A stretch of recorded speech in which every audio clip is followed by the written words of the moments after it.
morning, good afternoon, good evening from wherever you're watching me from. This is Hamongoro. Kindly subscribe to my YouTube channel. My YouTube name is Hamongoro. Thank you for subscribing, and those who are about to, and God bless you. Now, today I want to talk about some habits, some behaviors that divine that you are an African man. You know, Waafrika tuko na tabia zetu peke yetu. We have some habits that are only for Africans. And when you see this kind of behaviors, you just know the person is a true son of an African soil. Number one, urinating behind the house. Urinating behind the house. Or urinating towards the fence. Or urinating kwa taya ya gari. Urinating kwa taya ya gari. That is an African habit. Number two, wife sleeping next to the wall. Yani the wife always has to sleep next to the wall. Whether it's a girlfriend, a fiancé, a wife, they always sleep next to the wall. Number three, keeping brooms behind the door. Keeping the brooms behind what? The door. Vivagio, kweka nyuma ya murango. Number four, when you get rich, people say you have a sacred bedroom where no one is allowed to enter. Yani, ukiwa tajiri, wanaanza kusema kwako kuna rumu moja ambaye watu nobody anaruhusiwa kuingia. That is African. Number five, when you become old, you are suspected to be a witch. Yani ukiseka ukiwa na zile nywele nyeupe nini kwa kichwa, watu wana assume wewe ni mchawi. Hata wajui hizo nywele zinakuja na hekima. But anyway, even fools get old na wanakuanga na hizo nywele. But more than often in Africa, when you become old, you're suspected to be what? A witch, kuwa mchawi. Number six, when you take a bath, they will ask you if you are going somewhere. And when you take a shower, wanakuuliza, let's say 11 hivi mchana saa 4 unachukua, you're taking a bath. Wanakuuliza, are you going somewhere? Kwani ufai kuoga? Number seven, keeping some utensils aside specifically for visitors. Yani kuna zile vyombo ambazo zimewekwa kando ni za wageni tu, zinatumika wakati wageni wamekuja, na hizo vyombo zimewekwa kando in a very safe place, waiting for visitors. Ujue watakuja lini, watakuja next year, 10 years from now, watakuja kesho. Yani hizo vyombo zimewekwa kando ni za wageni tu. Sisi hao wengine tunatumia zile ambazo ziko na tushimo tu. Nakata ugali unaweka hapo, unafunga ndio uweke chakula iko na supu isimwagike. That is African. That's being an African, eh? Number 8, counting pieces of meat to ensure they are served equally. Yani unahesabu pieces of meat, make sure nobody anakula ingine kubwa ama mingi kuliko mwingine. That's being African. Number 9, no natural death occurs in Africa.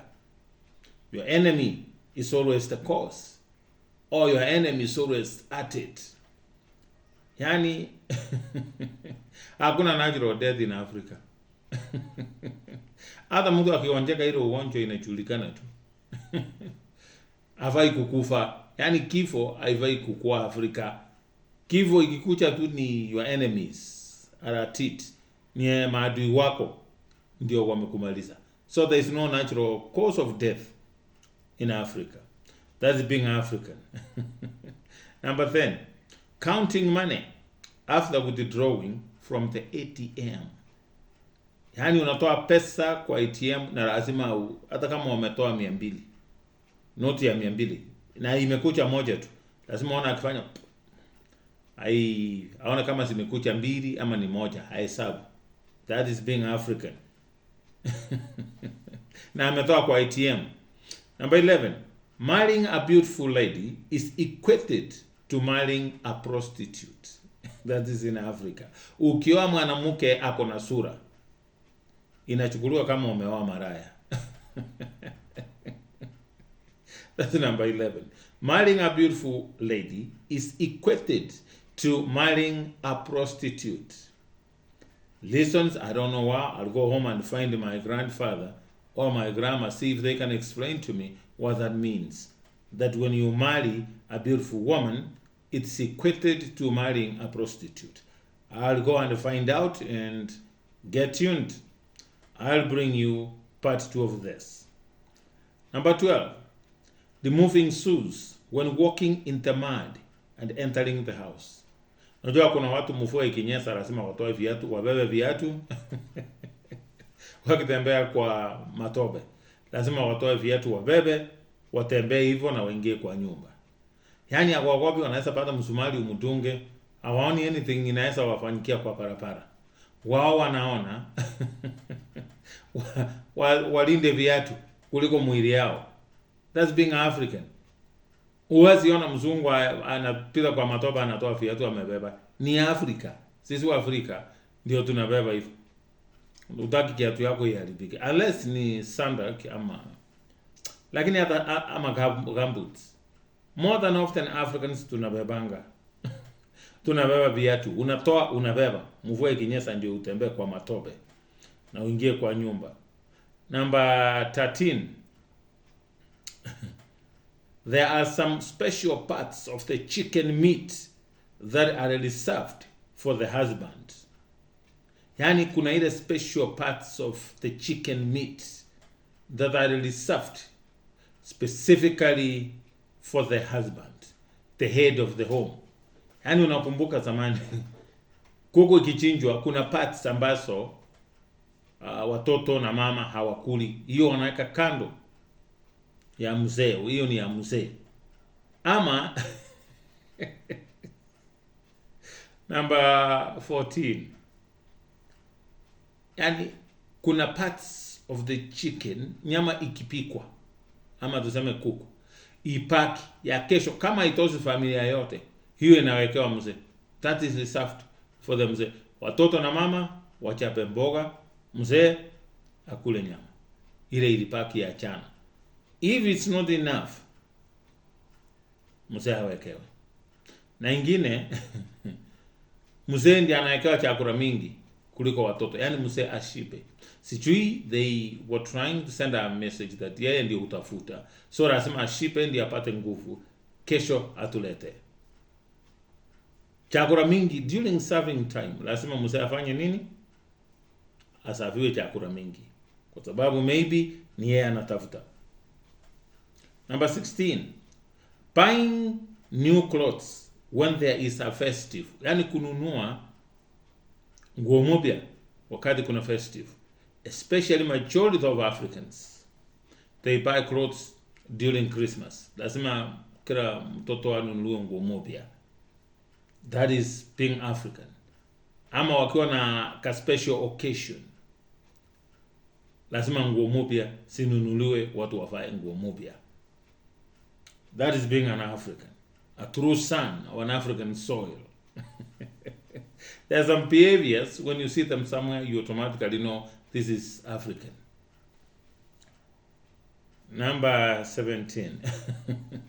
When one is given a microphone, they first blow air into it or tap it with a finger to test whether it is working despite the previous user having used the same microphone. Yani Mwafrika ogumbea microphone. It doesn't matter whether somebody else was using it before him or her. Lazima blow hewa. Aone kama inafanya. Ama aigonga tu hivi.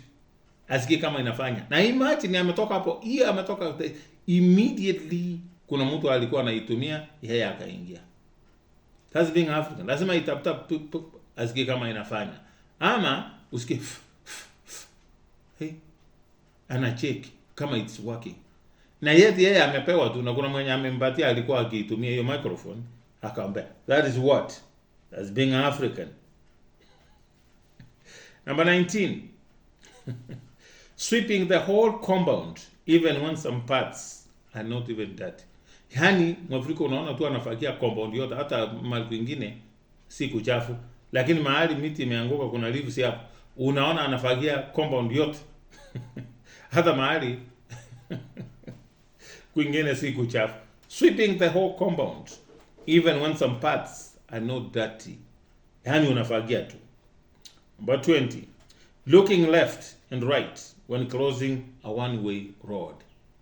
Yani mtu anaangalia left, right, una hivi juu chini na una cross one-way road. That's being African. Number 21. Keeping an empty plastic bottle after drinking water for future use. Yani tunanunua maji ya plastic. Hii plastic cup, hizi plastic bottles, hizi chupa za maji. Mwanaume ananunua maji, anakunywa, anamaliza. Anapa anaiweka, anaireserve for future use. That's being African. Hiyo chupa empty, it's empty, haina kitu, lakini inawekwa hapo. Number 22. Reserving barrels of expensive drinks after use. Empty barrels. Yani unapata chupa empty. Wamekunywa kwanza, zamani walikuwa watu wanakunywa Treetop. Treetop, it was a legacy.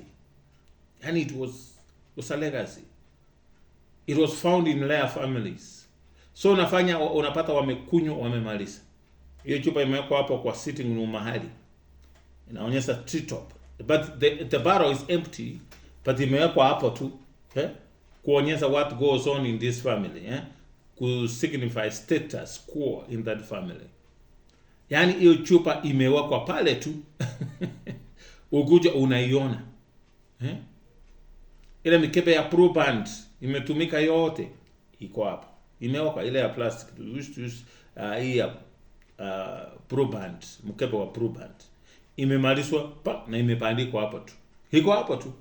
Na it's empty. Lakini kukuonyesha hii familia, this is what we use. Nakumbuka, you remember those days? Hiyo sasa ndio nakwambia sisi were true sons of an African soil. Yani hizo vitu zimewekwa hapo ndio uone that is displayed there. Mgeni akikuja akikaa hapo anaona. Number 24. Reserving a special chair in the house for the husband. Yani mzee, kuna kiti kwa nyumba haitumiki. Hiyo ni ya mzee peke yake. Yani ukiti hata wewe kijana ukikaa mchana unakalia tu unataka kubehave like that when you are young, kama baba wa poma.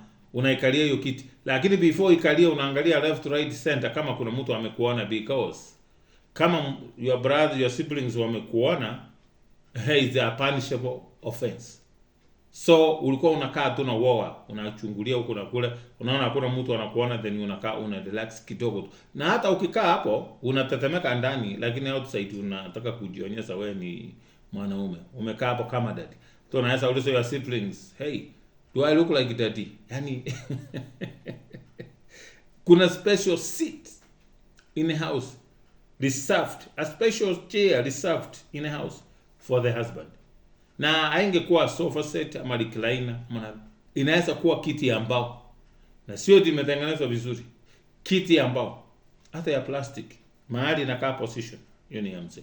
Na kuna mahali kwa nyumba, kuna kona fulani, mahali reserved for mzee. Hiyo kiti inawekwa hapo. Ikitolewa mzee akalie nje, na ikitoka nje inarudishwa mahali pale tu. Kuna mahali, there is a special place reserved in the house. Hiyo mahali hapo ni ya mzee anakaa. So huwezi toka nje ukimbia na kiti yako weka hapo. Hata wewe mwenyewe you feel out of place kuweka kiti yako mahali ya mzee iko. Because unaweza nyoroshwa. Number 26, cooking special meals for the husband. Yaani chakula special inapikiwa mzee. Mwingine mnaweza kula hii giteli, mkikula hii, lakini mzee lazima apikiwe nini? Chakula yake special. He is the head of the family. So yeye hawezi kula chakula hii siku nyinyi nyote mnakula. Yeye ni mzee. Nyinyi mnararua giteli hapa mnakula mpaka mnasikia tumbo zinapasuka. Mzee anapikiwa chakula yake special. Chakula special. Hiyo ni ya mzee. Now that happens only where? In Africa. When you see that, you know hiyo ni ya mzee. Hiyo ni ya mzee. Number 27. A man is not allowed near the kitchen. Yani African, I don't know, but things are changing nowadays. Samani, other there are some men nowadays, hawezi ingia jikoni. The kitchen is reserved for women. Mwanaume kamili alienda akatairiwa kwa kichaka asubuhi, hafai kuingia jikoni. The kitchen is a no place for the husband, especially if you are married. The kitchen is not your place. The kitchen ni ya mama na watoto. So that is being African. Mwanaume hafai kuingia wapi? Jikoni. Hata mama yako akikuja kukutembelea kuone jikoni, atashtuka kwanza, atasikwa na mshangao kwanza, anaweza pata stroke. Kwa nini maisani ya kuchikoni na is married? It's better you go there when you're not married. But if you have a wife, it's a sign of kukaliwa. It's a sign of kukaliwa. Idharo umekaliwa. Ama umeendewa mahali. It's not normal for a guy, especially who's married, and to enter what? The kitchen. Kitchen is a place reserved for who? For women and children. Number 27. Feeling proud. Feeling proud. Honey, feeling proud. When you are sitting next to a white person in a bus. Yani you are in a matatu. Mungu amekuchalia. Umekaa karibu na mzungu. Next. Umekaa karibu na mzungu. Yani you feel so proud. Yani you feel unasikuwa na kiburi. Yani you feel good. Yani unasema watu wa gari wote wameniona kweli mimi nimekaa karibu na mzungu wewe. Na uziongeze kidogo muongeleze Kiingereza haya hakujibu. Yani unajiuliza watu kwa hii gari kweli wameona nimesalimia mzungu Kiingereza na amenijibu. Wameona kweli I can communicate in English na mzungu. Hama watu wananiona ni hapa tu, unajua maybe they wananiona kwa hii matatu, they equate me to this kind of lifestyle.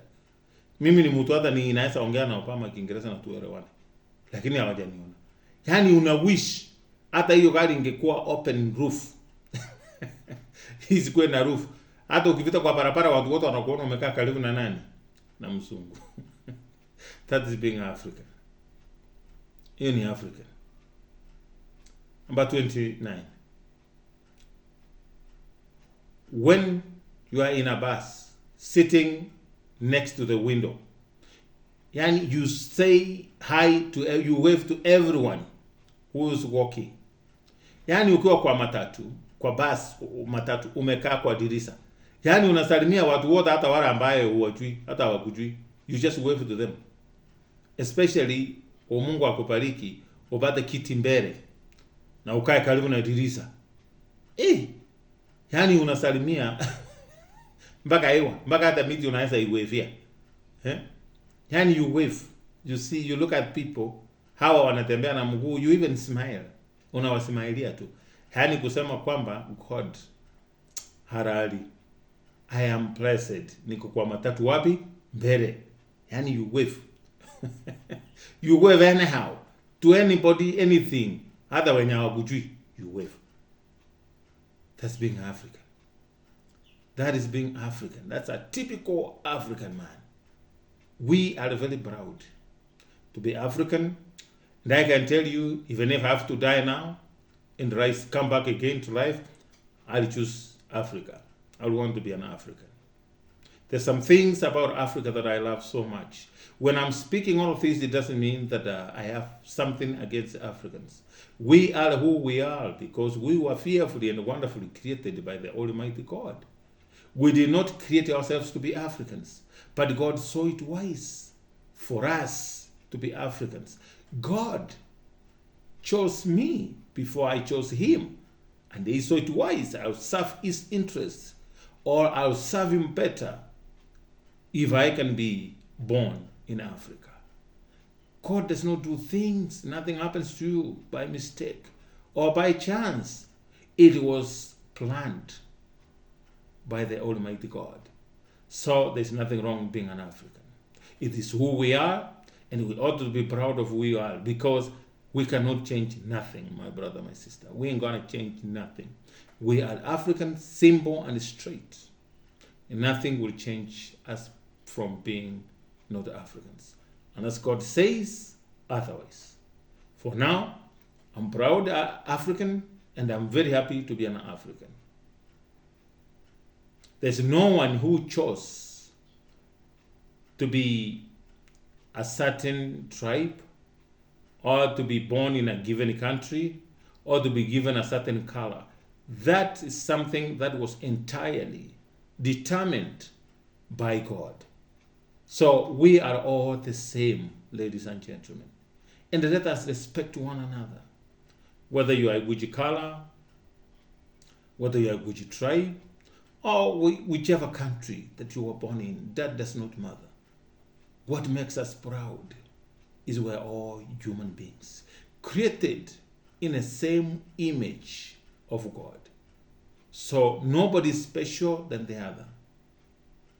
Nobody's special. We're all human beings, breathing the same oxygen. There is no oxygen reserved for Africans. There's no oxygen reserved for other people, other colors. We are all human beings. We breathe the same oxygen. We drink the same water, ladies and gentlemen. Na hata ukikata mkono, damu ni ile ile tu. Ni ile blood group inaweza change.